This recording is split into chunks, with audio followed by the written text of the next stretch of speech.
Good morning, guys.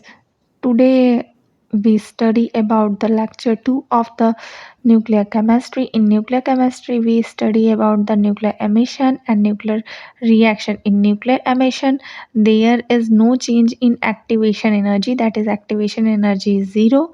And in nuclear reaction, we required activation energy.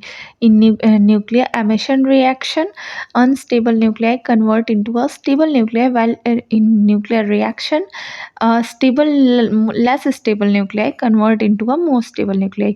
In nuclear emission, we have to study disintegration series, theories, and the first order analysis. Now we have to study disintegration series.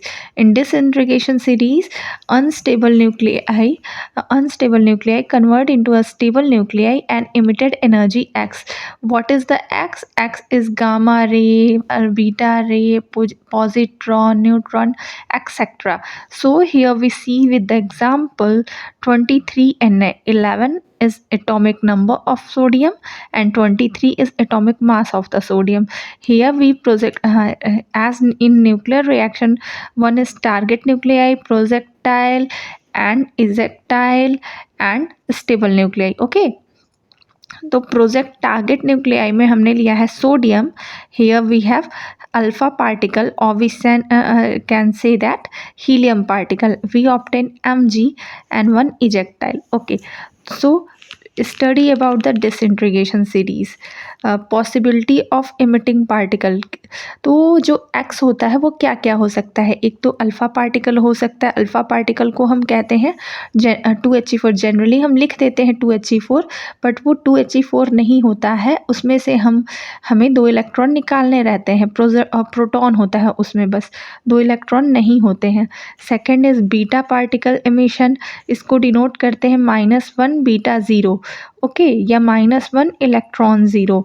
और third होता है gamma particle emission. इसको 0 new 0 से denote करते हैं. Okay, फिर आता है पॉजिट्रॉन आपका, जो कि जिसको एंटी पार्टिकल ऑफ इलेक्ट्रॉन कहते हैं. ये जस्ट बीटा एमिशन का अपोजिट होता है. इसको +1 बीटा 0 भी कहते हैं. फिर होता है न्यूट्रॉन 0n1. फिर electron capture -1 E0 same as beta particle.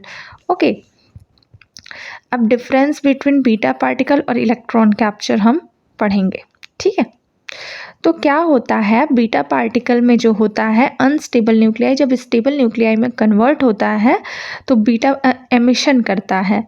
यहाँ पे हमें कुछ देना नहीं रहता है, डायरेक्ट अनस्टेबल जो न्यूक्लियाई होता है वो स्टेबल न्यूक्लियाई में कन्वर्ट हो जाता है और बीटा पार्टिकल का एमिशन हो जाता है.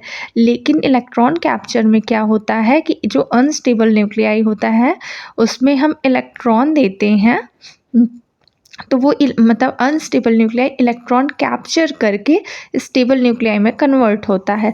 This is the electron capture. Okay, now